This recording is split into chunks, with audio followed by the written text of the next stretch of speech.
The forest loomed dark, heavy with fog. My flashlight cut only a weak circle through the mist, its beam swallowed by the trees. Each step on the damp earth felt louder than it should. My breath made clouds in the cold night air, rising and vanishing like smoke. The bamboo groves swayed overhead. The wind moaned through their branches, but at times, it didn't sound like wind. It sounded like whispering. I pressed on. And then, I saw it, the tree. It towered above everything else, blackened as though burned long ago but still standing. Its trunk was twisted, grotesque, scarred with strange marks that looked almost like faces frozen in silent screams. The roots sprawled across the ground, enormous, clawing at the earth, half-buried bones of some ancient beast. And then, I heard it, breathing, slow, deep, in and out, as though the massive tree itself was alive. I told myself it was the wind. I told myself it was only in my head. But then the whispers began, at first, faint. So faint I thought it was my imagination. But they grew clearer, sharper. They weren't random sounds. They were words. They were calling my name. My blood froze. My body refused to move. My flashlight trembled in my hand, its beam catching the hollow at the base of the tree. And then I saw them, 2 points of red light, eyes glowing, watching me from the darkness. The whispers twisted into a guttural, inhuman murmur.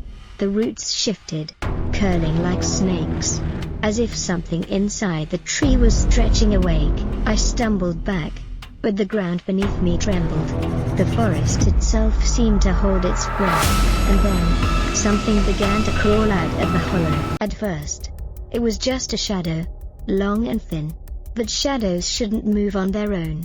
This one slithered across the roots, stretching, bending, until it began to form the outline of a figure. It was tall, impossibly thin, its limbs too long, its head bowed unnaturally low. The red eyes blinked once, then locked onto me. A sound escaped its throat, half growl, half whisper, before it began to drag itself closer. The roots tightened around it, as though holding it back. But I realized with horror, the tree wasn't restraining it. The tree was feeding it. The roots pulsed faintly, like veins carrying dark blood into the thing. And with every pulse, the creature's shape grew clearer, stronger. It was no longer just a shadow. It was becoming flesh. Fear surged through me. I turned and ran. Branches whipped at my face.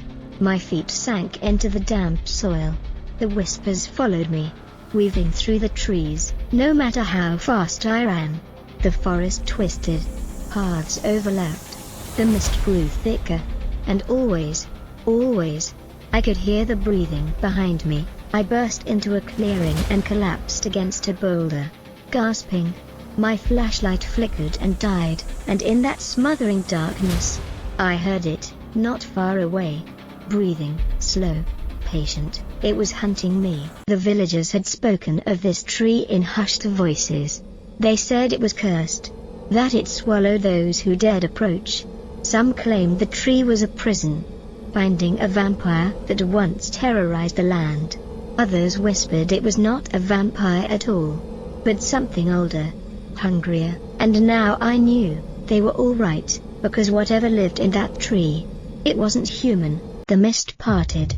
The creature emerged into the clearing. Its body was gaunt.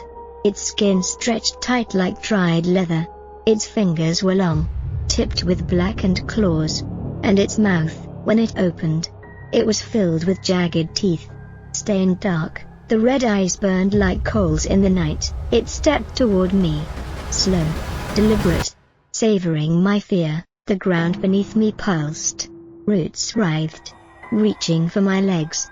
I struggled, tearing myself free just as one root lashed across my ankle, slicing my skin. Pain seared through me, and I realized, the tree had tasted my blood. The creature froze, its head tilted back, and then it screamed, a scream that shook the forest, rattled my bones, and filled the night with pure terror. It lunged. I stumbled backward, tripping over the roots, my breath ragged. The last thing I saw before the world tilted into chaos was its face, close, too close, those burning eyes, that jagged mouth, and then, darkness. Did I escape? Did I survive? Or did the tree claim me as it had so many others? Perhaps you'll never truly know, but one thing is certain, the tree still breathes in the dark. And it waits.